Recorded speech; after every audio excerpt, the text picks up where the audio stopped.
name's Tyler Milbert. I'm here with Trent Moser, and this is Inside the Mind of an Athlete.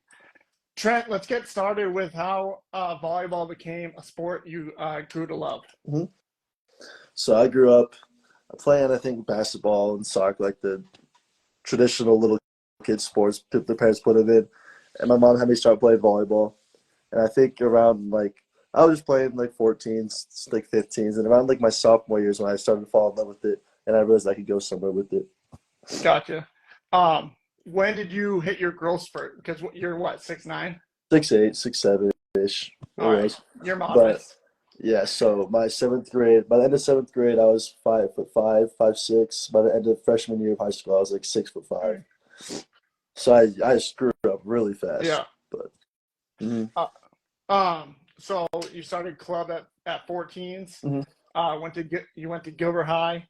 mhm, Um, you had a great team around you. You had Reed Shuey mhm. in the middle. You two alone were, so you got 6'8", 6'7". You're just a wall. Um, what's it like playing with a kid like Shuey? Um, it was great. I love playing with Reed. I played basketball with Reed. Every sport and team I played on throughout high school, I was on Reed's team. So me and him got really close that way, and it was really nice because we got to play with each other and the bad times of basketball and the good times of basketball, and the bad times of volleyball and the good times of Right. volleyball. So I had a great time playing with Yeah, Reed. that's awesome. So when you said the good times and the bad times, I do want to compliment you, and I also want to ask on how this happens. You're one of the most positive persons on the court that I've ever hmm seen. Whether you're you're losing, you're winning, you're always getting the guys in the middle and getting everyone hyped. So, is that something your parents taught you? Is that something you kind of learned on your own, or a coach taught you, or So my mom was my coach when I was growing up, yeah, and she never allowed me to be a jerk through the net or to my teammates. gotcha, So I think that's okay, a big part of it. gotcha, But I don't think my nature was really get mad at my teammates so much that I'm going to bring them down. Because if I bring my teammates down, then they're not going to play better. That's not going to help. So right, I find it kind of pointless to yell at my teammates, tell them to do better, because it's not going to do the job, I guess. gotcha.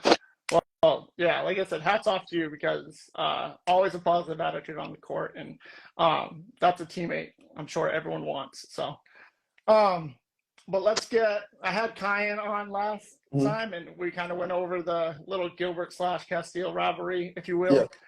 will, the short one that lived. But um, so your junior year, you guys just like I said, phenomenal ball club, and it was you guys, Castile, um, and Castile ends up winning the title. You guys go to Cienega. hmm Cienega beats you guys.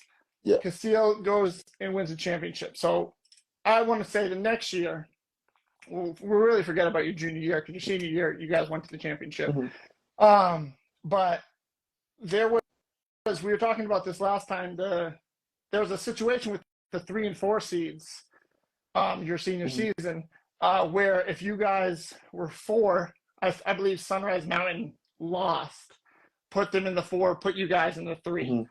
hmm So what was it like? Were you guys thinking you're going to Cienega again to play them for the semis? Or I guess even when you found out you were coming to Castile, what was your guys' mindsets?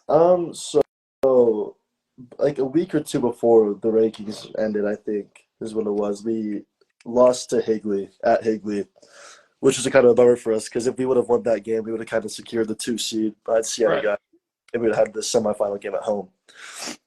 But so we figured that out, and we kind of believed whatever the first 2 rounds are gonna be tough, whoever we played, I forget who, but we kind of be like a cakewalk. So we won the first game of the playoffs pretty easily in 3 sets, and we haven't lost a game like a set at our gym the entire year. We were right, undefeated, and then we played Canyon View in the quarterfinals, and then we won the first set I think 25-12. It was okay. It'd be a repeat of the last whatever games there was, and then they won the second set. Oh, okay, and then we won the third set, then won the fourth. So oh geez, we have one game to 15, and then my year could right, be over. I could be done right, with right. volleyball in high school. And so we just kind of put everything into that game, won that set, and then ended up playing Castile in the semis. was a great game. I had a blast. Yeah. I don't know. We were kind of not like nervous in a way. Like we were excited, obviously, but like we lost. We split with you guys in the regular season, Castile, and our one in Right. our gym, lost in your gym. So like having to play in your gym was kind of not. It was like intimidating. Like it's not like our comfortable place to play Right. in. So, but I looking back at those games, like playing in your gym was so much more fun than driving 2 hours down to Siena to go to play them. Like that was tough for us, but 100%. mhm. I also want to talk about, so, and I'm going to throw up the quotes again because the semifinal game versus Castile, we shut Trent Moser down. And I want to say that because we held you to 20 kills, Yeah. which is ridiculous. But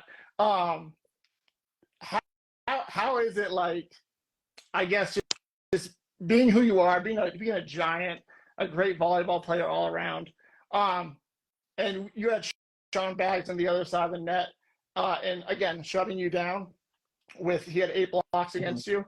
How does that motivate you? Does that excite you? Does it like playing against a kid of Sean's caliber? I mean, yeah, it does motivate me because like I've known Sean for a while now, up until that time, and I knew he was a great player. He's a giant dude too, so like Yeah. I'd do my best to try to get around him. I like now he's at Lewis, he's doing good there, I'm pretty sure. So I mean, playing against like growing up too in high school and club, like I played against guys like that at like travel tournaments, so it wasn't like anything out of the ordinary. But then I had to go there to his gym to play him. It was like, oh, okay, whatever. Right. But then like I think the third set, if I remember right, like he killed me. Like I could do nothing. I think statistically that was probably my worst set of all time, I'd say. Jeez.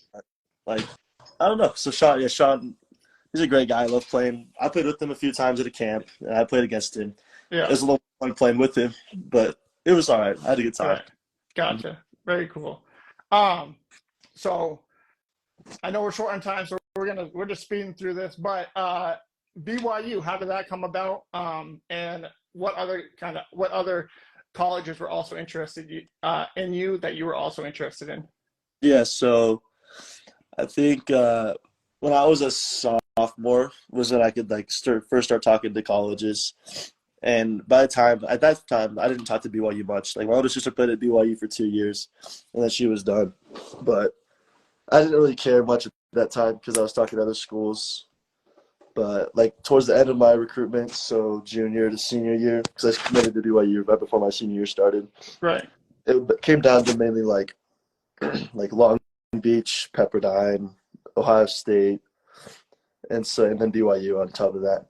And then I went to BYU's camp. I didn't go to any of the camps or any official visits. I came to BYU's camp over the summer, and after like playing there and being in our gym, I loved it. I was like, I don't think I'd rather be anywhere else. So I asked Sean, my coach, if I could just do my unofficial visit after the camp, which I did, and I told him I was committing then. But That's sweet. so, mm-hmm. And you're a stud for the team. It looks like you're having a blast. Thank you. It's awesome seeing them post the highlight videos, and it's cool just kind of knowing you, playing against you, or I guess coaching against you. Mm-hmm.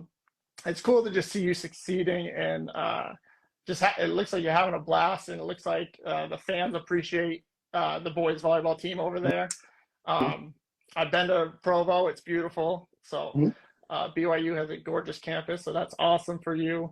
What do you think what do you think the biggest difference? And obviously, it's a big difference, especially playing for a school like BYU. But going from high school / club ball to a Division I volleyball school. Yeah, so I think the biggest difference is the guys that I'm playing with. Like when I got here, I didn't do bad when I got here, but it's just like all these guys that I'm playing with now, like my teammates, they were all the guys at their school in their programs, what I was in my high school. But like, so it's weird. Like I got there and like I was used to be saying, I don't want to be like arrogant and say dominant, but like I was the go-to guy and I get the ball every time. But I get here, I didn't get the ball much. I wasn't the guy. I had to work my way up. But I mean, that's the big thing too, is like a big key in volleyball is experience. Right. And so in high school, there's not much experience. And then once you get to college, like you've been playing with guys that are 3-4 years older than you. Like I had a teammate who was 25 last year, and I was just a little little 18-year-old. So I'm like, this dude's been playing so much longer than I have. And so it's a big, all comes down to experience, I'd say. Right. Gotcha. Um, so speaking about old men, I don't want to call this kid old because he's still way younger than I Uh, am. But Tyler Watts, yeah, another Gilbert boy, went to Campo. yep. Um, did you know him before he went to BYU? I did. So my freshman year of high school, I played against him when he was a junior. Okay. And then I don't know if he played with my older brother or not. I don't think so, but they knew each other. So I kind of knew him from that, but I never talked to him much. Gotcha. Hmm. Yeah, shout out Tyler Watts. Went on a Hmm. mission, so he's out of the game for two Yeah. years. Went to Ben U, balled out. So then, yeah, shout out to him for heading over to BYU. Um, I do want to talk about the USA experience. How has that been? And how did you find out? Did like they give you a call? They shoot you an email? How did you hear from Team USA? So last summer, or what year was it? 2021? 2022 was there was a camp I went to, the USA NTDP camp. And before that, like the U21 roster's already been released. Like I wasn't on it. I was just going to the camp. And so then I get there and I'm playing outside. And the last day, like before we start our training, the head director of that camp like talks to me. She's like, "Do you want to like try opposite today? Because like the U21 team might need an opposite." So I'm okay, I'll try it. And like never played opposite in my life. They just said like there could be like a chance you could make the team, whatever. So I did that, and then like a few weeks later, I got an email from the USA team saying they want me to come try out for them. So I made the 21 roster that went and tried out Anaheim last September or 2 Septembers ago. And then there's 21 guys there. Um, Basically, it was like a 9-day, 10-day tryout training session, and then picked 12 from there to go to Cuba, which I made that 12 to go to Cuba. Yeah. And after that, there's nothing because we went to the Cuba tournament, won gold, qualified for World Championships, which was this summer. Um, and then after that was done, I got back to Provo. Then it was our college season, so we didn't do anything with USA, obviously. And Right. then college ended in May. They invited a new group of 20 back, most of the same guys that went to Cuba and were in the group before. But we went and trained from May like 28th to like the beginning of June, and then went to Cuba to play again in the same tournament. And we got second that time, but then we came back for a week, went back to Anaheim to train, and then went to the World Championships in Bulgaria for our friendly matches, and then went to Bahrain for the championships. Sheesh. What's an experience like that for you? Oh, it was crazy because I never left the country before that, before the first Cuba trip. So it was like I get to go to Cuba, play, didn't know what else I would do for that after, like if I'd go anywhere else to play, like keep this thing going. And then I went to Bulgaria, which is like completely different than Cuba to play. And then I went from Bulgaria to Bahrain, which is completely different than Bulgaria and Cuba. So it's like I got to see like three different parts of the world that are all like not very similar at all. Right. It's really cool. Yeah. But Yeah. mhm. That's a great experience for you and obviously all the guys that were with you. Um, what what's the play like between other D1 programs and then other countries? Um, so with the Division One programs in America, I've known known some of the guys that I've played against, so I kind of know how they play, whatever. But the guys in other countries, I've never seen them in my entire life until we play them, until we're like on different sides of the net an hour before Right. the game with each other. And the thing about the international ball is that we didn't do that well in the World Championships, but the guys we're playing against have been playing pro for 2, 3 Yeah. years. They've been playing at the highest level in the world for since I was in high school. Yeah. So it's like these guys like, and it's cool because I don't know nothing about them. They know nothing about me. Don't speak the same language. Like you can say whatever you want to each other to the net. And you're just like, okay, cool. Like that makes no sense, dude. But so that was a fun part of that. Is just interacting with the guys from other countries you've never seen before. Probably you might see them again later on, like in this whatever this journey to become like the national team player. But I don't know. Well, Yeah. that's like I said, that hats off to you just for coming out of Gilbert Thank you. and making a name for yourself. And like I said, everyone that you've played against here or coaches that have coached against you here, we're all rooting for you. Mhm. We all once you went to BYU, we're following BYU volleyball now. Once Thank you you. made Team USA, I mean, we're more than likely already following them. But no, honestly, hats off to you. You're a great kid. You're a great ball player. It's been awesome watching you continue to grow. Um, One thing for your little brother, I think he enters his senior year this year. It's junior. Any advice? Oh, his junior year. Yeah. That's right. He's a youngin. That's right. Any advice to him in the next 2 years of high school for him? I'd say just try to keep a positive mind because it could get tough, and then also like listen to your coaches because I played at Aspire, which he's playing now, and just any advice you could take, whether you agree with it or not, try to take it because then like the other coaching you get later on in your life would be helpful too. But try to just stay positive. If you dwell on the past, dwell on your mistakes, it's not going to get you anywhere. It's like just hitting a roadblock. But if there's no roadblock there, you're going to progress. So Right. just don't dwell on the past. That's a big thing we focus on now too. Is trying to stay not even in the future, just stay in the present because you can't control the future. Well, you can kind of, but you can't control the past. The past is already done. So let it go. Right. Don't dwell on it at all. Awesome. Well, we'll end on that. Like I said, I appreciate you for joining.